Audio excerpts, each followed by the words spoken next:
Should transgendered individuals be banned from serving in the military?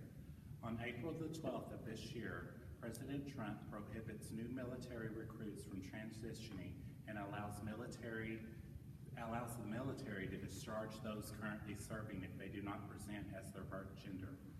The U.S. Department of Defense policy has rendered both the physical and psychological aspects of transgendered conditions as disqualifying conditions for serving in the armed forces and allows for the administrative discharge of service members who fall into these categories.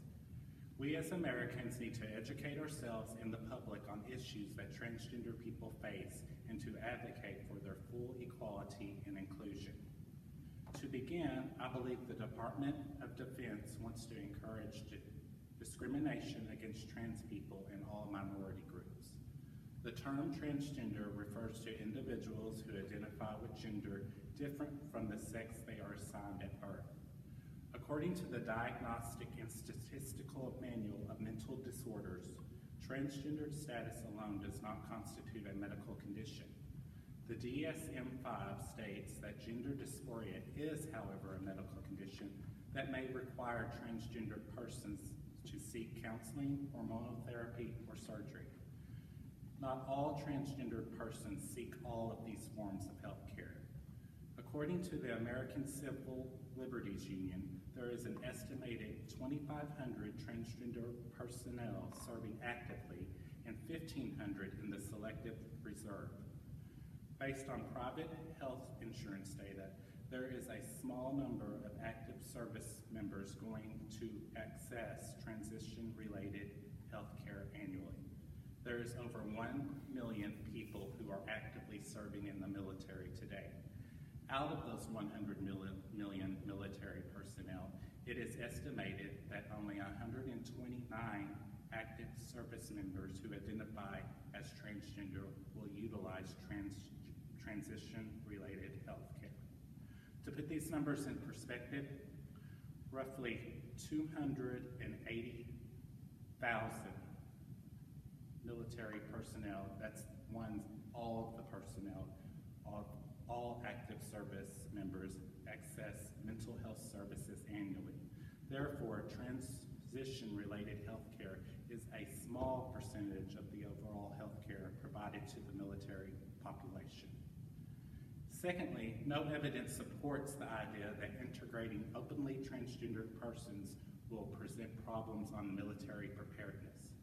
The Department of Defense believes that allowing openly transgendered persons will undermine military readiness.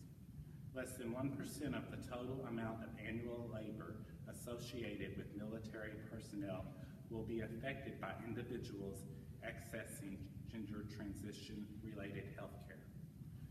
The United States military formally excluded gay men, bisexuals, and lesbians from service.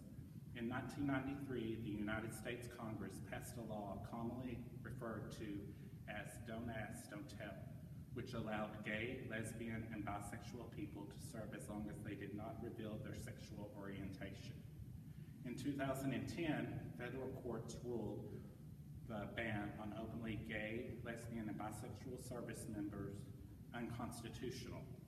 And later that year, President Obama signed the Don't Ask, Don't Tell Repeal Act of 2010, and under the act, restrictions on service by gay, lesbian, and bisexual personnel ended in 2011.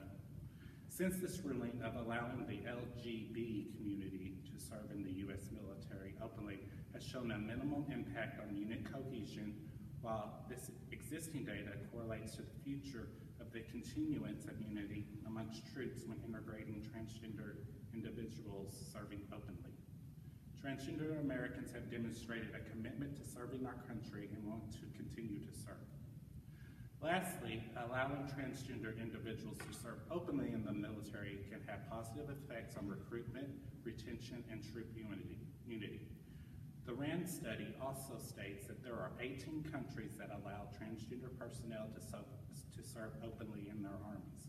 Of those 18 countries, transgender personnel report feeling supported and accommodated throughout their gender transition, and there is no evidence that troop unity or military performance has been negatively affected. Military officials in these countries stated that transgendered persons perform their duties and contribute to the unit's readiness. Also reported is that the increase of diversity has led to an increase in performance and preparedness by giving troops the tools to address a broader range of situations and challenges.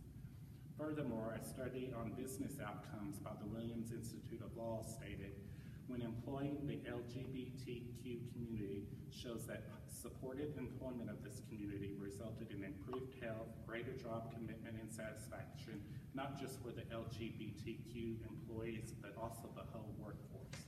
This leads me to believe that it can also be the case in the U.S. Armed Forces. In conclusion, the U.S. government should reflect the country that it represents and serves.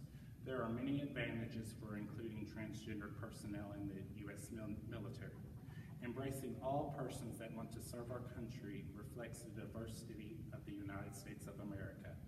Banning transgendered persons from serving in the military not only reflects our society as a whole, but also puts our country's security at risk by prohibiting capable, patriotic U.S. citizens who want to proudly defend a country that doesn't support them.